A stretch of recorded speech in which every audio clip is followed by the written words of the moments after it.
మంచి పని చేశారండి మాకు జగన్. సేపులు నుంచండి అన్ని పిల్లలకి కానించి ముసలి కానించి వాటాపియాలు కానించి ఈ పెన్షన్లు కానించి అన్ని మంచి పనులే చేశారండి జగన్ బాబు. జగన్ గెలిపించుకుంటామండి. ఎక్కడి నుంచి వచ్చారు? సేపులు అండి. ఎందుకు ఇంత దూరం ఎండలో వచ్చారు? అది జగన్ గురించి కండి. జగన్ గురించి ఎంత దూరం వస్తాండి మేము. జగన్ గెలిపించుకుంటామండి. చంద్రబాబు నాయుడు, పవన్ కళ్యాణ్, బీజేపీ వీళ్ళందరూ పొత్తు పెట్టుకుని వస్తున్నారు కదా. ఏమండి ఈయనకే వేస్తామండి. జగన్కే. జగన్ అంటే మాకు ఇష్టమండి. జగన్ మా బిడ్డ. జగన్కే వేస్తామండి మేము. అన్ని మేలు చేస్తున్నారు మాకు. 18,000 కూడా వేయాలండి మరి. జగన్ బాబు మాకు 18,000 కూడా వేయాలండి మరి. ఎందుకు ఆపారు. మరి గతంలో టీడీపీ గవర్నమెంట్ 18,000 అసలు పడ్డాయి? ₹1 అక్కడ వేయలేదండి. ఈయన వచ్చాక వేసాడు మాకు.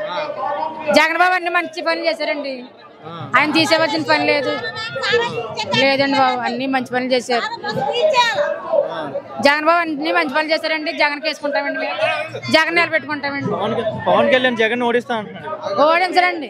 అందరూ ఒకటండి. జగన్ బాబుని గెలిపించుకుంటాం. పవన్ కళ్యాణ్ ముగ్గురు పిల్లలు చేస్తారా? అతనికే ముగ్గురు పిల్లలు. అతను వస్తే ఇంకా మాకు ఇంకేం చేస్తాడు? పవన్ కళ్యాణ్ ఉంటేనే జగన్ గారు అన్ని మేలు చేశారు.